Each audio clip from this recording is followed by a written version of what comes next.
అపొస్తలుడైన పౌలు ఎఫెసీయులకు రాసిన పత్రిక 5వ అధ్యాయం 14వ వచనం, అందుచేత నిద్రించుచున్న నీవు మేల్కొని మృతులలో నుండి లెమ్ము, క్రీస్తు నీ మీద ప్రకాశించునని ఆయన చెప్పుచున్నాడు. దేవుడి ఈ మాటలు మనకు దీవెనగా చేయనుగాక. ప్రభునందు ప్రియులారా, మరొకసారి మీ అందరికీ యేసయ్య పేరిట శుభాలు తెలియజేస్తూ, లేఖనంలో రాయబడిన ఒక విషయం మీదకు మీ ధ్యానమును తీసుకుని వెళ్ళాలని నేను తలస్తా ఉన్నాను. క్రీస్తు నీ మీద ప్రకాశించును అని ఆయన చెప్పుచున్నాడు. దేవునికి స్తోత్రం. ఈ మాట ఎంత అద్భుతంగా ఉందో.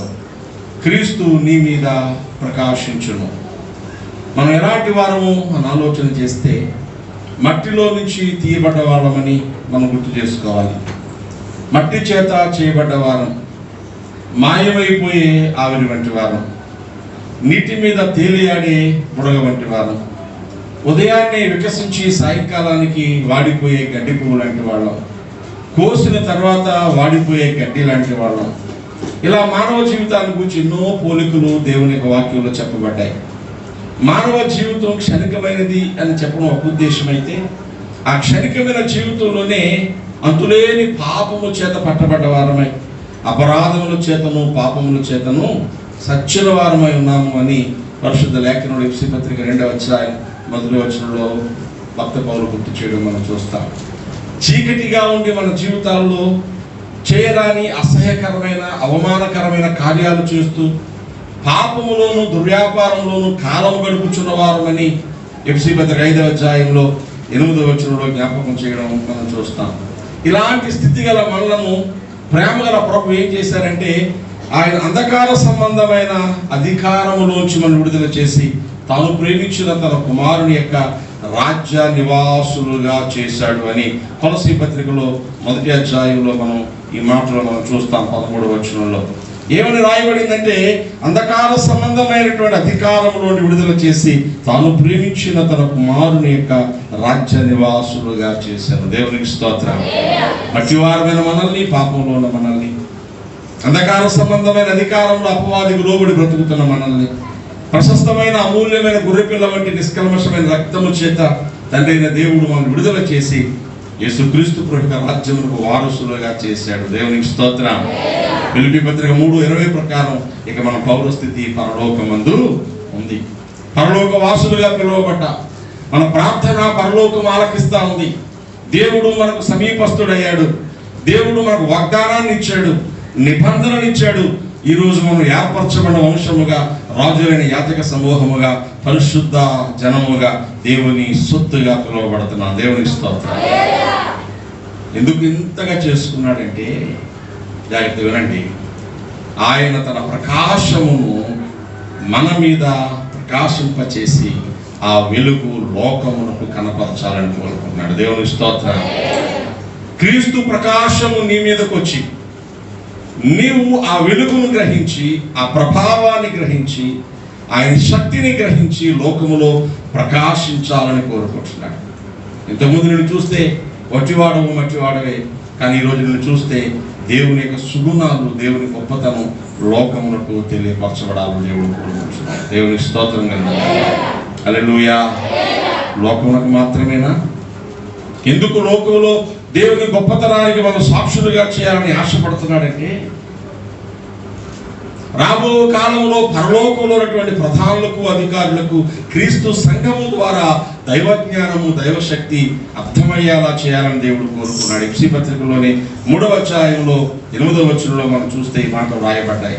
ఎఫెసీ పత్రిక 3వ అధ్యాయం 8వ వచనం, దేవుడు మన ప్రభు అయిన క్రీస్తు యేసునందు చేసిన నిత్య సంకల్పము చొప్పున పరలోకములో ప్రధానులకును అధికారులకును సంఘము ద్వారా తన యొక్క నానా విధమైన జ్ఞానము ఇప్పుడు తెలియబడవాలని ఉద్దేశించి. దేవునికి స్తోత్రం.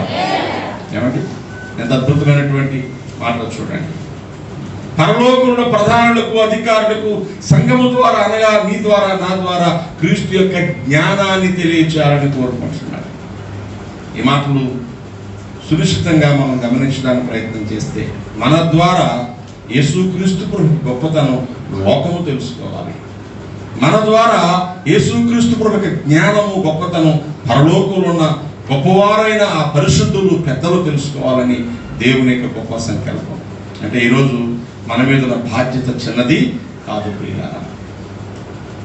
యేసు వెలుగును ప్రకాశింప చేయడానికి దేవుడు మనల్ని ఏర్పాటు చేసుకున్నాడు. నేను ఎందుకు దేవుని నమ్ముకున్నాను అంటే వెంటనే మనకు వచ్చేటువంటి జవాబు, నేను మేలు పొందడానికి, నేను క్షేమంగా ఉండడానికి, నేను సుఖంగా ఉండడానికి, నేను నా బాధల్లో నుంచి, ఇబ్బందుల్లో నుంచి బయటికి రావడానికి, నేను ఈ లోకంలో ధైర్యంగా బ్రతకడానికి.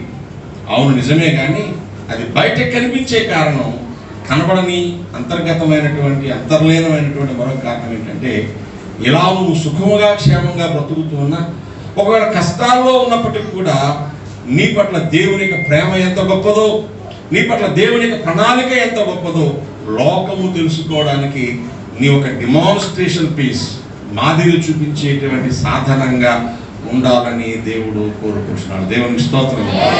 హల్లెలూయా. ఎంతమందికి అర్థమవుతుంది?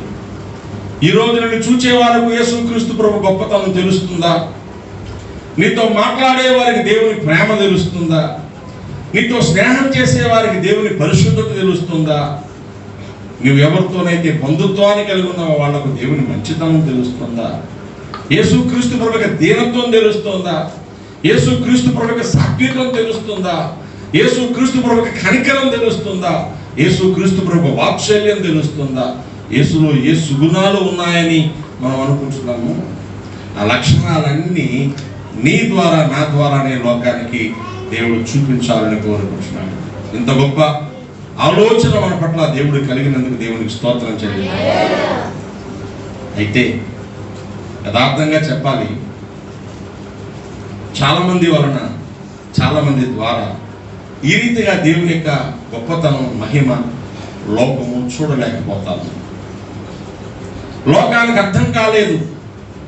దేవుని నమ్ముకున్న వారు వారి దగ్గరకు వస్తే మన దగ్గర దేవుని కూర్చున్నటువంటి ఆ గొప్ప జ్ఞానము, మహిమో, ప్రకాశమో, మంచితనమో కొంచెం కూడా లోపల కనబడలేదు.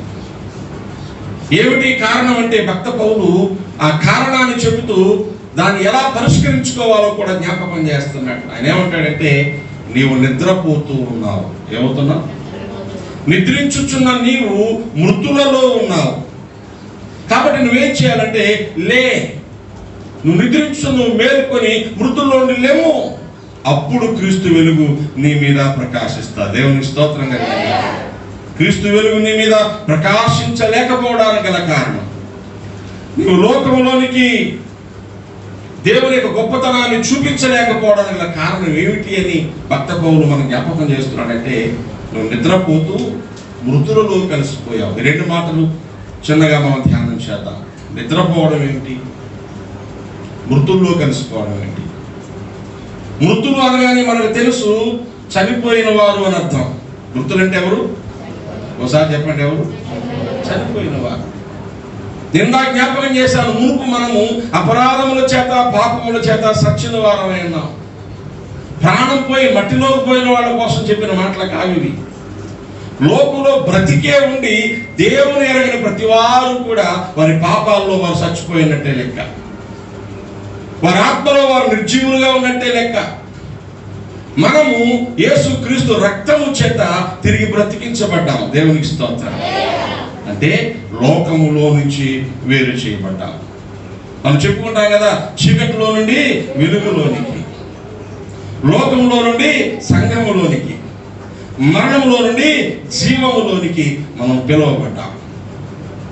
అలా పిలువబడ్డ మనము బ్రతికిన వారము అని మన హృదయాల్లోనికి దేవుని వాక్యం ఓ సత్యాన్ని సాక్ష్యం ఇస్తా ఉంది. మీరు దేవుని పిల్లలు, దైవాత్మ చేత విమోచించబడిన వారు, యేసు రక్తము చేత కొనబడిన వారు అని దేవుని వాక్యం మనకు సాక్ష్యం చెప్తా ఉంది. ఇలా బ్రతికిన మనము మేల్కొన్న వారము కింద లెక్క. దేవునికి స్తోత్రం. నిద్రపోతున్న వాడికి ప్రక్కన ఏం జరుగుతుందో తెలియదు. మన ప్రక్కన కూర్చొని తినేస్తున్నారో తెలియదు, దోచుకుపోతున్నారో తెలియదు, మన మీద కుట్ర చేస్తున్నారో తెలియదు. నిద్రపోతున్న వాడికి ఏది ఎలాగో తెలియదో.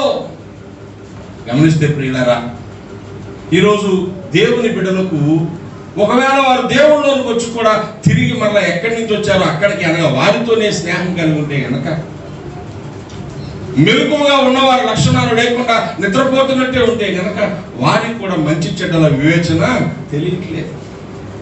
ఏది మనం చేయొచ్చు, ఏది చేయకూడదు, ఏది మాట్లాడవచ్చు, ఏది మాట్లాడకూడదు, ఎక్కడికి వెళ్ళొచ్చు, ఎక్కడికి వెళ్ళకూడదు, దేవుని బిడ్డలుగా ఎలా బ్రతకాలి, ఎలా ఉండకూడదనే విషయాలు నిద్రపోతున్న వాడికి ఎలా తెలియదో దేవుల్లో ఉండి కూడా తిరిగి లోకం వైపు చూసేవాళ్ళకి అలాగే తెలియదు. భక్త పౌలు అంటాడు, అన్నిటి యందు నాకు స్వాతంత్రం కలదు కానీ అన్నీ చేయదగినవి కావు. కొన్నిటి విషయంలో మనమే నియమ నిబంధనలు విధించుకొని బ్రతకాల్సిన వారు. ఈ సమయంలో ఈ నిద్ర అనేది భక్తి జీవితంలో ఏ కారణాల చేత ఆ నిద్రిస్తున్న వారి లెక్కల్లోని కనుక చనిపోయిన మృతులైన లెక్కల్లోకి వెళ్ళిపోతామో కొన్ని విషయాలు మీకు నేను జ్ఞాపకం చేస్తాను. ఎక్కడి నుంచి లేవాలి?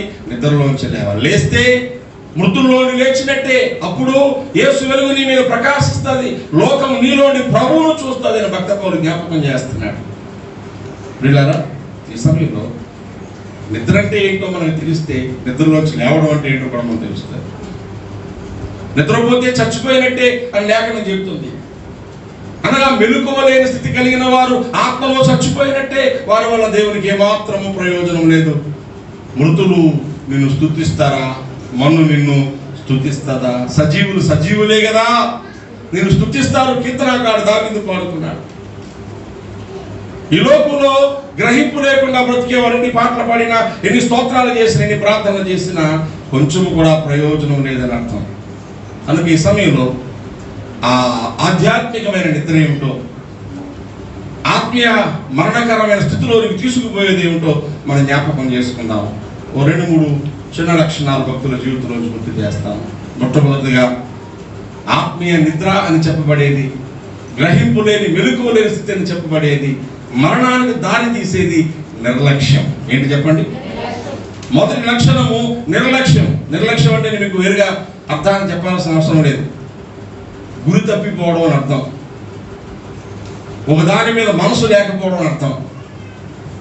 పట్టించుకోకుండా, పెద్దగా శ్రద్ధ తీసుకోకుండా బ్రతకడం అర్థం. కేర్లెస్గా ఉండడం నిర్లక్ష్యం అంటే. ఎంత నిర్లక్ష్యమో! ఈరోజు దేవుని బిడ్డలు బహు జాగ్రత్తతో బ్రతకాల్సింది పోయి ప్రతి విషయంలో నిర్లక్ష్యంగానే ఉన్నారనుకోండి, జాగ్రత్త లేకుండా ఉన్నారనుకోండి, అప్పుడు ఏమవుతుంది? నిర్లక్ష్యం యొక్క ఫలితం ఏంటంటే తీరని నష్టం కలుగుతూ ఉంటుంది. బయటికి వెళ్తూ తలుపు వేయలేదు అనుకుందాం, ఏమవుతుంది? ఇంట్లో నష్టం కలుగుతుంది. బండి దూతూ చేతులు వేసాం అనుకున్నాం సరదాగా, నిర్లక్ష్యం ఏమవుతుంది? యాక్సిడెంట్ అవుతుంది. అవునా? కత్తితో నరుగుతూనో కోస్తూనో పైదిక్కులు చూసామనుకోండి, నిర్లక్ష్యం. అగ్ని దగ్గర పనిచేస్తూ దిక్కులు చూసామనుకోండి, నిర్లక్ష్యం. ఫలితం ఏంటంటే చెప్పుకోదగ్గ నష్టం. బైబిల్ గ్రంథంలో ఒక భక్తుడు ఉన్నాడు. నోవహు అని పిలువబడ్డ ఇతడు నీతిమంతుడిగా, నిందారహితుడిగా, దేవుని భయభక్తులు గలవాడిగా, దేవుని దృష్టిలో ఎన్నుకోబడినవాడిగా దేవుడే సాక్షి చెప్పిన భక్తుడు మనకు తెలుసు. లోకమంతా పాపంలో ఉంటే నోహు మాత్రమే నీతిగా బ్రతికాడు. అందుకు దేవుడు నోహును పిలిచి, లోకమంతా నాశనం చేయబోతున్నాను కనుక నిన్ను నీ కుటుంబాన్ని నేను రక్షిస్తాను కనుక వాడగట్టుకోమన్నాడు. సుమారు 100 సంవత్సరాల పైగా నోహు దేవుడు చెప్పిన కొలతలతో వాడగట్టి తాను, తన కుటుంబము, సకల జీవరాశులు ఒక్కొక్కటి చొప్పున బ్రతకడానికి వాటిని దేవుడు వాడలోకి సమకూర్చగా దేవుడి చిత్తాన్ని చేశాడు. జలప్రలయం పోయిన తర్వాత అతడు, తన కుటుంబం మాత్రమే మిగిలితే కృతజ్ఞతతో దేవునికి బలర్పించి దేవుని వాగ్దానాన్ని పొందాడు. ఇదిగో సకల జీవరాశులతో నిబంధన చేస్తున్నాను, నీవు ఫలించి అభివృద్ధి చెంది భూమిని నిండించు, నీలోంచి జాతులు ఉద్భవిస్తాయని నోహు దేవుడు వాగ్దానం చేశాడు.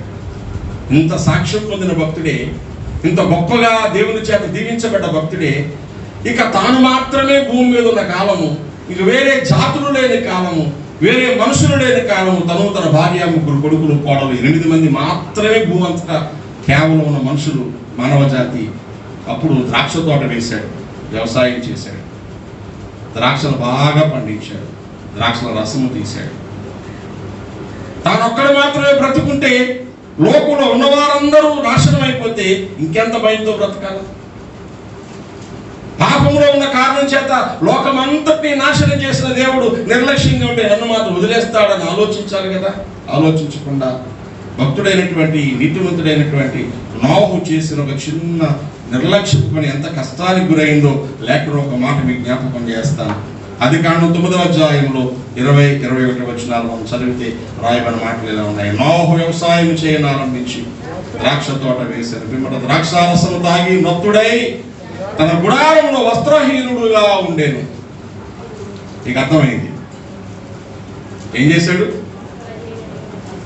ద్రాక్ష తోట వేశాడు, వ్యవసాయం బాగా సాగింది, మంచి ఫలం వచ్చింది, ద్రాక్ష రసం తీశాడు. త్రాగవద్దు అని నియమం లేదు అక్కడ, ఆజ్ఞలు లేవు అక్కడ. తానొక్కడే ఉన్నాడు, కానీ వస్త్రహీనుడైనంత మత్తుగా తాగాడు. ఒంటి మీద బట్టలు కూడా తెలియనంత మత్తులోకి వెళ్ళిపోయాడు. ఏం జరిగింది? 2 కొడుకులు తండ్రి యొక్క దిశమలను కప్పారు, బట్ట వెనక్కి పట్టుకొని వచ్చి. ఎందుకు అలా చేశారంటే, చిన్నోడు ముందొచ్చి చూశాడు. చూసి నాన్న ఒంటి మీద బట్టలు లేకపోవడం చూసి అపహాస్యం చేసి బయటకు వచ్చి అన్నలకు చెప్పాడు, నాన్న చూడరా ఎలా పడుకున్నాడు. పెద్దవాళ్ళిద్దరూ అది తప్పు అని తెలిసి తమ్ముడిని గద్దించారో ఏమో మనకు తెలియదు, కానీ ఆ వస్త్రాన్ని పట్టుకుని వెనక్కి నడిచి వచ్చి తండ్రి దిశమలను కప్పారు. నోహు మత్తు వదిలిపోయిన తర్వాత తన స్థితిగతులు చూసుకున్నాడు, ఏం జరిగిందో తెలుసుకున్నాడు. అప్పుడు పెద్దవాళ్ళిద్దరూ మంచి పని చేశారు, చిన్నోడు బయటకు వచ్చి కాని పని చేశాడని చిన్నవాడిని శపించాడు.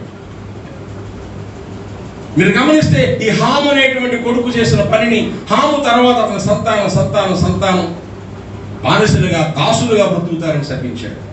ఏం జరిగింది? దీవించాల్సిన నాట శాపం ఎందుకు వచ్చింది? 3 కొడుకులకు ఇవ్వాల్సిన ఆశీర్వాదం ఇద్దరికే వచ్చి ఒకటి ఎందుకు శపించాడు?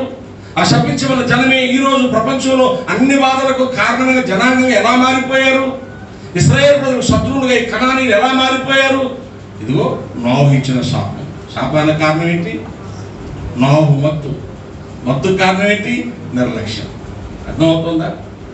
నిర్లక్ష్యం చేత కాని మాటలు మాట్లాడతాం, నిర్లక్ష్యం చేత కాని పనులు చేస్తాం, నిర్లక్ష్యం చేత చేయకూడని పనులు చేస్తూ, వెళ్ళకూడని స్థలాలకు వెళ్తూ, ఉండకూడని రీతిలో ఉంటూ చివరకు దీవెనకు బదులు ఏం చేస్తున్నాం? మనం శాపాన్ని చేస్తున్నాం.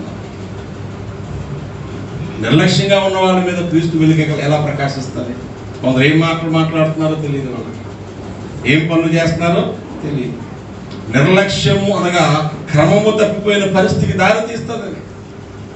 కనుక ఈరోజు ఎవరైనా భక్తిలో కానీ బ్రతుకులో కానీ నిర్లక్ష్యముగా ఉన్నారనుకోండి, శ్రద్ధ లేకుండా ఉన్నారనుకోండి, క్రమము లేకుండా ఉన్నారనుకోండి, గమనించండి, వారి మీద క్రీస్తు వెలుగు ప్రకాశించడం జరగదు.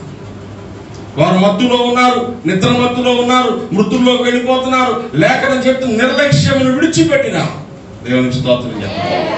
ఆలోచిద్దామా? నీ దగ్గర నిర్లక్ష్యం లేదా? నువ్వు చేయాల్సిన పనులు చేయాల్సిన టైంలోనే చేస్తున్నావా? చేస్తానులే అంటాం కొన్నిసారి. పిల్లలు ఏదన్నా పెద్దవాళ్ళు చెప్పిన పని ఏమంటారు? ఏమరా అంటే చేస్తాంలే అంటే అర్థమేంటి?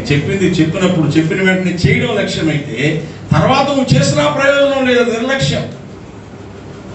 మన జీవితంలో ఊరికే మీకు అనవాలుగా కూడా చెప్తున్నాను, మీకు గుర్తుపెట్టుకొని చూడండి ఎంత నిర్లక్ష్యంతో కూడా జీవితాలు ఉన్నాయి.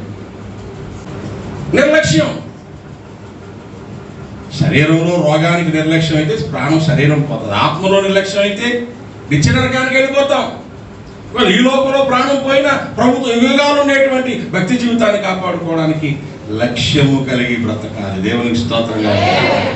దేవుని మాటల మీద లక్ష్యం లేదు చాలా మందికి. ఏ చెప్పుకుంటారులే అన్నట్టు ఉంటుంది.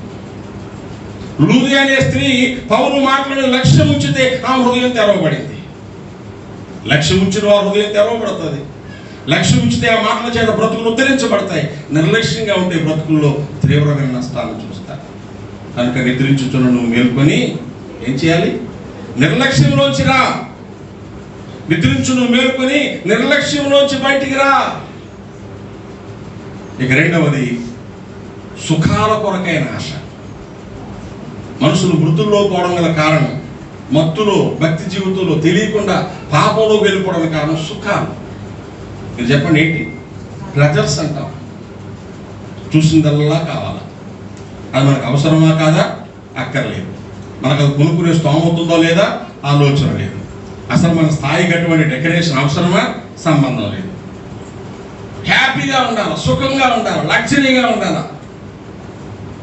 కోరికల వెంబడి పరిగెడితే దేవుని మీద భక్తి తగ్గిపోతుంది. ఎందుకని? దేవుడు నీకు అవసరమైన వాటిని ఇస్తాడు తప్ప నువ్వు కోరుకున్నవన్నీ ఇవ్వడం. అర్థమైన దేవుని స్తోత్రం చెప్పండి. దేవుడు ఏమి ఇస్తాడు? గట్టిగా చెప్పండి. నీకు అవసరమైనవి ఇస్తాడు. కంచం దగ్గర కూర్చొని, అమ్మ నాకు ఓ ప్లేట్ బిర్యానీ పెట్టు, ఓ ప్లేట్ పులిహార పెట్టు, ఓ ప్లేట్ అన్నం పెట్టు, ఓ ప్లేట్ పరమాన్నం పెట్టు అని కొడుకు అడుగుతున్నాడు అనుకోండి. అన్ని ప్లేట్లు అమ్మ పెడతదా? ఏం పెడుతుంది? ఏం పెట్టినా నీ పొట్ట పడ్డానికి చాలినంత మాత్రమే పెడతావు. 30 ప్లేట్లు ముందే ఎట్టదు. నువ్వే అమ్మవి, నేను అడిగినా నీ పెట్టలేదు అని తిరుగుబాటు చేశాడు అనుకోండి. అమ్మ మీద హృదయంలో చేదు పెంచుకున్నాడు అనుకోండి. ఎవరికి నష్టం? ఈరోజు మనుషులు కూడా సుఖాల వెంబడి పరుగులెత్తి దేవుడు అది ఇవ్వలేదు ఇది ఇవ్వలేదు అనే తాపత్రయంతో అక్కడికెళ్తే ఇస్తాడు ఇక్కడికెళ్తే ఇస్తాడనే భ్రమలో దేవుడికి దూరం అయిపోతున్నాయి. నీకు అవసరమైనదేదో, నీకు కావలసిందేదో, నీకు ఎప్పుడు కావాలో అప్పుడు దేవుడు ఖచ్చితంగా ఇస్తాడు. దేవునికి స్తోత్రం కలుగుతుంది. నా దేవుడు ప్రతి అవసరమును తీర్చును మహిమైశ్వర్యములో. నా దేవుడు ప్రతి అవసరమును తీర్చును మహిమైశ్వర్యములో. తల్లి వలె ప్రేమించును, తండ్రి వలె చించును, కాపరి వలె నడిపించును, వైద్యునిలా స్వస్థపరచును. తల్లి వలె ప్రేమించును, తండ్రి వలె పోషించును, కాపరి వలె నడిపించును, వైద్యునిలా స్వస్థపరచును. నా దేవుడు ప్రతి అవసరమును తీర్చును మహిమైశ్వర్యములో. అర్థమవుతుందా? నీ అవసరము నీకు అవసరం అనిపిస్తే కాదు, అది నీకు అవసరం అని దేవునికి అనిపిస్తే నువ్వు కోరుకోకపోయినా ఇస్తాడు. ఈరోజు అవసరాలు దాటి సుఖాల వెంబడి మనుషులు పరిగెడుతున్నారు. బైబిల్ గ్రంథంలో సంసోను అనే భక్తుడు ఉన్నాడు. పుట్టుకతోనే కారణజన్ముడు. దేవదూత వచ్చి తల్లికి చెప్పింది, తర్వాత ఆమె వాళ్ళ భర్తకి చెప్పింది, నీకు కొడుకు పుడతాడు, పుట్టిన మొదలుకొని దైవశక్తితో నింపబడతాడు, వాడికి ఎప్పుడు తలవెంట్రుకలు కత్తిరించకూడదు, మీ శత్రువుల దగ్గర నుంచి విడిపిస్తాడు, ఫిలిష్తీయులు జయిస్తాడని ప్రవచనం చెప్పింది. అలాగే పుట్టాడు. చిన్నప్పటి నుంచి తలవెంట్రుకలు కత్తిరించకుండా పెంచారు. బలవంతుడైపోయాడు. ఎంత బలవంతుడంటే సింహాన్ని మేకపిల్ల చీల్చి చంపగల బలవంతుడు. దేవుని యొక్క ఆత్మావేశం గలవాడే, శత్రువులను పగదీర్చుకునే వీరుడు. కానీ ఓ చిన్న బలహీనత. He was running after the pleasures. అమ్మాయిలు చూశాడంటే ఇక మరులు కొరకు పడతాడు. ఒక అమ్మాయిని చూశాడు, ఫిలిష్తీయుల అమ్మాయిని చూసి ఇంటికి వచ్చి అలా అన్నాడు, ఫలానా ఊర్లో అమ్మాయిని చూసాను, దాన్ని నాకు ఇచ్చి పెళ్లి చేయండి. అదేంట్రా నాయన, మన జాతిలో చాలా మంది ఉన్నారు, వాళ్ళు మనకు శత్రువులు, వాళ్ళని ఎదిరించడానికే పుట్టావు నువ్వు. ఆ అమ్మాయిని అంటే కాదు, నాకు సంబంధం లేదు, తెచ్చేస్తారా చేయరా. ఒకదాంతో ఆగుతాడా? ఏ ఊరు వెళ్తే ఆ ఊర్లో, ఎక్కడ వెళ్తే అక్కడ, ఎవరిని చూస్తే వాళ్ళని. ఇంత బలాఢ్యుడు సుఖాల వెంబడి పరిగెడతాడు. ఈరోజు దేవుని బిడ్డల్లో కూడా చాలా మంది ఇతర దృష్టితో బ్రతికేవాడు ఉన్నారు. జాగ్రత్త, జరిగే నష్టం చిన్నది కాదు. ఒకటి శరీరం పాడైపోద్ది, 2 కుటుంబాలు నాశనం అవుతాయి, 3 సంపాదించంతా అడ్రస్ లేకుండా పారిపోతాయి. నువ్వు చేస్తున్న ఒక చిన్న బుద్ధిహీనమైన పని లోకంలో ఉంటే తగును, నువ్వు దేవుని బిడ్డవు. నువ్వు మత్తులోనికి వెళ్ళకూడదు. ఏ మత్తులో ఉన్నావు? ఏ మత్తులో ఉన్నావు? కొందరు పార్టీలు. ఏంటండి పార్టీలు అంటే? మరి ఏం పార్టీలో నాకు అర్థం కాదు. కష్టపడి సంపాదించుకొని ఏ పూటబా పూట తినడు పార్టీలు ఏంటంటే నాకు అర్థం కాదు. షికారులు, సంబరాలు. ఎప్పుడైనా అలసిపోతే కుటుంబంతో ఒకసారి సంతోషంగా ఎక్కడికైనా వెళ్ళి రావడం తప్పు కాదు, కానీ అదే పని వీకెండ్ పార్టీలు. ఏమండి, వారానికి ఒకసారి, నెలకోసారి. జాగ్రత్త. సుఖాల వెంబడి పరిగెడితే సంసోను ఏమైనా తెలుసా? చివరకు దెలీలా అనే స్త్రీ సంసోను ఆమె మత్తులో పడుకోగానే చక్కగా పడుకోబెట్టి బుజ్జగించి మాట్లాడుతూ ఉంటుంది. నీ బలం ఎక్కడుందో చెప్పవా, నాకెందుకు చెప్తావులే. ఒక్క డైలాగ్ చాలు, ఎంత హీరో అయినా హీరో అయిపోతాడు. నాకెందుకు చెప్తావులే, మా మాట ఎందుకు ఆలకిస్తావులే. సంసోను చెప్పాడు చెప్పాడు చెప్పాడు చెప్పాడు, ఎన్నోసార్లు మర్మాలు పెట్టి చెప్పాడు. 3 సార్లు చివరికి మాటికి ప్రాణం విసిగిస్తా ఉంటే చచ్చిపోదాం అనుకొని చెప్పేశాడు. నా బలం నా తలలో ఉంది, నా తల వెంట్రుకలు క్షౌరం చేస్తే నేను చచ్చిపోతాను, బలం పోతాను. అంతే చక్కగా తొడ మీద పడుకోబెట్టిందని రాయబడింది. ఎక్కడ పడుకోబెట్టింది? ఇది తలగా లేదా? ఇంకెక్కడ పడుకోవడానికి అవకాశం లేదా? బ్రతుకును పాడు చేసేటువంటి పరాయి స్త్రీ ఒడిలో తల పెట్టుకొని పడుకోవాల్సిన అవసరం ఉందా సంసోను? ఈరోజు నువ్వు అడుగు పెట్టే స్థలం, నువ్వు సేద తీరే స్థలం ఎక్కడ? స్త్రీ కాకపోవచ్చుగా, నువ్వు ఎక్కడ మాటికి వెళ్తున్నావు? ఏ స్థలంలో ఉంటున్నావు? ఏ ఊరు వెళ్తున్నావు? ఏ పని చేస్తున్నావు? దేనికోసం ఆశపడుతున్నావు? ఏది ఉంటే మంచిదని నీకు అనిపిస్తుంది అది నీకు తెలియలా లాంటిదే. వ్యభిచార సంబంధమైన పాపం ఒక్కటే కాదు, దేవుని కంటే నువ్వు దేన్ని ఎక్కువ ప్రేమించినా అది దేవుని దృష్టిలో వ్యభిచారంలా కనబడుతుంది, విగ్రహారాధనలా కనబడుతుంది. కొందరు డబ్బు అంటే పిచ్చి, కొందరు వస్తువులు అంటే పిచ్చి, కొందరు బంధువులు అంటే పిచ్చి, కొందరు ఊర్లు అంటే పిచ్చి, కొందరు ఫంక్షన్లు అంటే పిచ్చి, పండగలు అంటే పిచ్చి, బట్టలు అంటే పిచ్చి, నగలంటే పిచ్చి. సుఖాలు కూడా పరిగెట్టకూడదు, అవసరమైతే అన్నీ ఇవ్వని దేవుడు ఇవ్వకుండా దేనికోసం వెతుకులాడడం మంచిది. చక్కగా పడుకోబెట్టింది. 16వ అధ్యాయం న్యాయాధిపతుల గ్రంథంలో 19వ వచనంలో రాయబడింది. తొడ మీద నిద్రపుచ్చి ఒక మనిషిని పిలిపించి వాని చేత అతని తల మీద 7 జడలు క్షౌరము చేయించి అతని బాధించుటకు మొదలు పెట్టాను. అప్పుడు అతనిలో నుండి బలము తొలగిపోయాను. గుండు గీసేసింది. చక్కగా నిద్రపుచ్చి గుండు గీసేసి, సంసోను, ఫిలిష్తీయులు నీ మీద పడుచున్నారు అని కేకలేస్తే అతడు నిద్ర మేలుకొని ఎప్పటికప్పుడు నేను బయలుదేరి విరజిమ్ముదును అనుకోని ఎప్పటిలాగే తప్పించేసుకుందాం అనుకున్నాడంట. అయితే యెహోవా అతను ఎడబాసిన అతనికి తెలియలేదు. దేవుడు ఏం చేశాడు చెప్పండి? వదిలేసిపోయాడు. అభిషేకం పోయింది, దైవ సన్నిధి పోయింది, దేవుని తోడు పోయింది. మనం కూడా అనుకుంటాం పర్లేదులే, దేవుడు కనికరం చూపిస్తాడు కదా, ప్రేమ చూపిస్తాడు కదా, మా ఆయన ప్రార్థన చేస్తే, మా ఆవిడ ప్రార్థన చేస్తే దేవుడు ఆలకించేస్తాడు కదా, లేదా అయ్యగారు ప్రార్థన చేస్తే దేవుడు ఆలకించేస్తాడు కదా, మనం ఎలా ఉన్నా పర్లేదు కదా. చూస్తాడు ఇక ప్రార్థన ఆలకించకుండా వదిలేసిపోతాడు. ఆయన వదిలేసిపోతే, పట్టించుకోవడం మానేస్తే సింహం లాంటి సంసోను కుక్కలాగా అయిపోయాడు. బలవంతుడు సంసోను కనుగుడ్లు పీకేశారు, ఇతర సంఖ్యలు తగిలించారు, గాను గెచ్చడానికి తీసుకెళ్లారు. దిక్కుమాలిపోయాడండి. ఒకవేళ నీవు ఉండకూడని చోట్లలో ఉంటున్నావా, చేయకూడని పనులు చేస్తున్నావా, వదిలేయాల్సిన అలవాట్లలో ఇంకా బ్రతుకుతున్నావా, దేవునికి నచ్చని కుదరని స్నేహ సహవాసాలు కలిగి ఉన్నావా, జాగ్రత్త. ఈ మత్తులోంచి పైకి లే. సుఖాల వెంబడి పరుగులెత్తేటువంటి, వ్యామోహాల వెంబడి పరుగులెత్తేటువంటి, దేవునికి ఇష్టంలోని అలవాట్లు ఆలోచనల వెంబడి పరుగులెత్తేటువంటి నిద్రమత్తులోంచి పైకి లేస్తే నీ మీద క్రీస్తు వెలుగు ప్రకాశిస్తుంది. దేవునికి స్తోత్రం. హల్లెలూయా. ఇంకొక మాట చెప్పడం అనమాట, టైం అయిపోతా ఉంది. కొన్నిసార్లు భక్తిగా బ్రతికినా కూడా, తప్పు లేకుండా, పాపం లేకుండా, దేవుని కోసం యథార్థంగా భక్తిగా బ్రతికినా కూడా ఒకదాని వెనకాల ఒకటి కష్టాలు వస్తూ ఉంటాయి. అది మనకు అర్థం కాక ఎంతకాలం భక్తిగా ఉన్నా, ఎంత యథార్థంగా ఉన్నా నాకే ఈ బాధలేంటి అనే ఆలోచనలో అలసిపోయి నిద్రపోతాం. స్పృహ కోల్పోయేలాంటి నిద్ర, ఇన్సెక్యూరిటీ, అభద్రతాభావంలో వచ్చే నిద్ర, భయము చేత కలిగే నిద్ర. అసలు వరుసగా కష్టాలు ఎందుకు వస్తాయో తెలుసా? ఒక రాయిని వజ్రంలా మార్చడం కోసం ఎన్నిసార్లు దాని మీద కోత పెడతారో, ఎన్నిసార్లు దాన్ని సానపడతారో. ఎంత ఎక్కువ సానపడితే అదంత ఖరీదైన వజ్రంగా మారిపోతుంది. దేవుని స్తోత్రం. దేవుని దృష్టిలో ఎవరిని దేవుడు ఎక్కువ విలువ గలవారుగా ఎంచుతాడో వాళ్ళకే చిన్నవి పెద్ద వరుసగా కష్టాలు అనుమతిస్తాడు. నాకు ఎందుకయ్యా ప్రభువా ఇన్ని కష్టాలంటే, దాని వెనకాల దాచిన ఆశీర్వాదం చూసినప్పుడు మనం మురిసిపోయేంత ఆనందాన్ని కలిగి చేస్తాడు.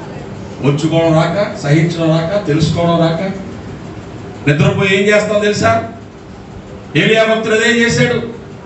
రాజుల మొదటి గ్రంథం 19వ వచనంలో, మీ తర్వాత చదువుకోండి, ఇంత మట్టుకు నాకు చాలు, మరణాపేక్ష గలవాడే, ఇక నా ప్రాణం తీసుకోవాలి ప్రార్థన చేసి చెట్టు కింద అడుగులో పడుకుంటాడు. గమనించండి.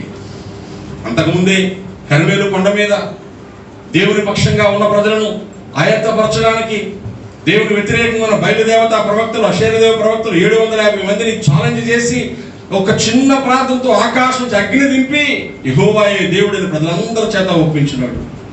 అబద్ధ ప్రవక్తలను సంహరించినాడు. ఒక ఆమె ఆ దేశాన్ని పాలించేది దేవుని ప్రవక్తలు చంపేశాను అనుకుంటున్నావేమో, రేపు ఈ పాటకు నువ్వు కూడా వారిలో ఒకడు వారు అయిపోతావు అనగానే ఆ స్త్రీ మాటలు భయపడి బెదిరిపోయి ఒక దిన ప్రయాణం అంత దూరం బయర్షెబ అరణ్యంలోకి వెళ్ళిపోయి పనివాడిని అక్కడ విడిచిపెట్టి చెట్టు కిందకి వెళ్ళిపోయి ప్రార్థన చేస్తున్నాడు. యెహోవా ఇంత మట్టుకు చాలు, నా ప్రాణము తీసుకో, చచ్చిపోదామని ఆశతో మరణాపేక్ష గలవాడాయి. ఎందుకు చచ్చిపోదాం అనుకుంటున్నాడు? బాధలు తట్టుకోలేక, పోరాటాలు తట్టుకోలేక, కష్టాలు తట్టుకోలేక. మనం చెప్పుకుంటాం, నీటిలో ఎదురీదింది అనుకోండి చేప పెరిగి పెద్దదవుతాడు. ఎదురెదర మానేసి కింద కొట్టుకుపోయింది అనుకోండి చచ్చిపోతాడు. ఎదురీతలో బలం ఉంది, ఎదురీతలో జ్ఞానం ఉంది, ఎదురీతలో శక్తి ఉంది, ఎదురీతలో దేవుని సహవాసం ఉంది. కష్టాలకు ఎదురు తిరిగి నిలవకూడదు. పక్షులన్నీ గాలి వాళ్ళని కొట్టుకుపోతాయి. ఒక పక్షిరాజు మాత్రమే తుఫాను గాలుల్లో కూడా రెక్కలు చాపి గాలికి ఎదురు ఎగిరి పైకి ఎగిరిపోయి తుఫాను లేనంత ఎత్తులో ఉంటుంది. దేవుని స్తోత్రంగా. దేవుని పిల్లలమైన మనం కష్టాల్లో, బాధల్లో, పోరాటాల్లో నలిగిపోతున్న కొలది దేవుని కొరకు ఎదురు చూడాలి. యెహోవా కొరకు ఎదురు చూచువారు నూతన బలం పొందుతారు. వారు పక్షిరాజుల రెక్కలు చాపి పైకి ఎగిరిపోతారు. ఈ నిద్ర వచ్చింది అనుకుంటా, ఒకవేళ ప్రభు సహాయంతో గెలవచ్చు. ఆయన కనికరం గెలవడు కనుక చచ్చిపోదాం అనుకున్న ఏలియాకి తల దగ్గర ఆహారం పెట్టాడు. దేవదూతను పంపించాడు, ఏలియాను తట్టి లేపాడు. ఏలియా లేచి భోజనం చేయి. 2 సార్లు భోజనం పెట్టి 40 రోజులు ప్రయాణాన్ని ప్రారంభింపచేసి 100 మైళ్ళు ప్రయాణం చేశాక ఒక అద్భుతమైన పని చేయించాడు ఏలియా ద్వారా. దేవునికి స్తోత్రం. ఈ మధ్యాహ్నం దైవ సందులో చేరిన మన బ్రతుకులు ఒకసారి పరిశీలన చేసుకుందాం. యేసు నీ మీద ప్రకాశించకపోవడానికి గల కారణాలు, ఒకవేళ నిద్రమత్తు, లోక సంబంధంగా ఉన్నటువంటి మనుషుల్లాగా మారిపోయి వారితో కలిసిపోయి వారి నుంచి వేరుగాక పాప సంబంధమైన జీవితాన్ని జీవిస్తూ ఉంటే నీ మీద యేసు ఎలా ప్రకాశిస్తాడు? వారికి వేరవ్వాలి, లోకానికి వేరవ్వాలి, నిర్లక్ష్యానికి వేరవ్వాలి, సుఖాలు పరిగెట్టే లక్షణాలు వేరవ్వాలి, పాపం నుండి వేరవ్వాలి, లోకంలో ఉన్న మృతుల్లోని పైకి లేవాలి, నిద్రమత్తు విడిచిపెట్టాలి. ఇదిగో దేవునికి ఇష్టలుగా బ్రతకడం ప్రారంభిస్తే ప్రభువు నీతో స్నేహం చేస్తాడు, నీతో సహవాసం చేస్తాడు. ఆయన వెలుగు నీ మీద ప్రకాశిస్తాడు, ఆయన మహిమ నిన్ను ఆవరిస్తాడు. నేను చూసిన వాళ్ళందరికీ నువ్వు దేవుని బిడ్డవని సాక్ష్యాన్ని స్థాపిస్తావు. దేవునికి స్తోత్రం. నీలాగే ఉండాలి, మేము ఇలాగే కావాలి, మాకు ఇటువంటి ఆశీర్వాదం రావాలని నేను చూచిన వారందరూ ఆశపడతారు. నేను చూచిన వారికి నువ్వు ప్రత్యేకమైన ప్రోత్సాహాలు కావాలి, సూచనగా, మహత్కార్యంగా. నేను చూసే వాళ్ళందరికీ దేవుని వైపు వారు ఆకర్షించబడ్డా నువ్వు కారణాలు కావాలి. ఇక్కడ దినాల్లో అలాంటి జీవితం చాలా అవసరం. అలాంటి జీవితం చాలా అవసరం. ఉన్న కొద్ది కాలంలో దేవుని కోసం మన అర్థవంతంగా బ్రతకాలని ప్రయత్నం చేయాలి. దేవుడి కోసం బ్రతికే బ్రతుకులో దేవుడిని నమ్మితే, నువ్వు నచ్చితే నీ ఆయుష్కాలం పెరుగుతాయి. దేవుని స్తోత్రంగా. యెహోవా యందు భయభక్తులు గలవాడు దీర్ఘాయుష్మంతుడు అవుతాడు. ఆయుష్కాలం పెరుగుతాయి. పోరాటాలు ఎన్ని వచ్చినా, ప్రమాదాలు ఎన్ని వచ్చినా, ఎందరు రాలిపోయినా, నీ కుడి ప్రక్క 1000 మంది పడినా, ఎడపక్క 10,000 మంది కూలినా, ఏ అపాయంలోకి నువ్వు నీ దగ్గరకు రాదు. నువ్వు భయపడకుండా ఉంటావు. ఏ తెగులు నీ గుడారాన్ని సమీపించు. వాగ్దానాలు జరగాలంటే మనం యేసు వెలుగు మన మీద ప్రకాశించేలా బ్రతకాలి. యేసు వెలుగు నీ మీద పడితే నువ్వు దీవెన పొందుతావు. అలా పొందడానికి నువ్వు మృతుల్లో పైకి లేవాలి. నీకున్న డబ్బు, నీకున్న ధాన్యము, నీకున్న ఆస్తులు, నీకున్న వస్తువులు, నీకున్న మనుషులు ఎవరో నిన్ను కాపాడలేదు. ఎవరో కాపాడలేదు. కాబట్టి ఈ మధ్యాహ్న ప్రభుత్వం చెబుతాం, ప్రభువా నేను ఇంకా మత్తులో వెళ్ళకుండా, ముసుగులో ఉండకుండా, నీ ముఖము చూస్తూ నీ వెలుగు నా మీద ప్రకాశించి లోకంలో ఉన్న వారిని సాక్షిగా బ్రతకడాన్ని నన్ను ఆశీర్వదించిన ఆయన అని మనం ప్రార్థన చేసుకుందాం. ఎక్కడైనా పొరపాటు, ఎక్కడైనా తొందరపాటు, ఎక్కడైనా దిద్దుబాటు లేని పరిస్థితి మనకు కనబడితే అప్పగించుకొని సరి చేసుకుని ఆయన పాదాలు పట్టుకున్నాం. దయచేసి తల నుంచి మోకరించండి. మహాపరిశుద్ధులైన తండ్రి, నీకు వందనాలయ్యా. నన్ను ప్రేమించి, మమ్మల్ని ప్రేమించి మాకు ఇచ్చినటువంటి ఈ మంచి తరుణం కోసం స్తోత్రాలు చెల్లిస్తున్నాను. క్రీస్తు వెలుగు నీ మీద ప్రకాశించునని ఆయన చెప్పుచున్నాడు. నా మీద నీ వెలుగు ప్రకాశించి అనేకులను దర్శించాలని కోరుకుంటున్నావు. అందుకు వీలుగా నీకు సమీపంగా నీ వెలుగు నా మీద పడేలాగున తండ్రిని నా ఆనుకను బ్రతుకు నాకు నేర్పించాను.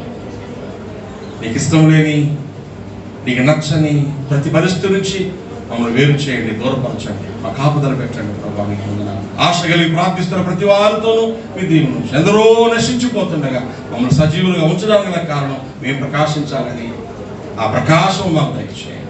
మీరు మహిమగంత ప్రభావాలు పొందమని యేసు నామమున ప్రార్థిస్తున్నాను తండ్రి. ఆమేన్. ఆమేన్.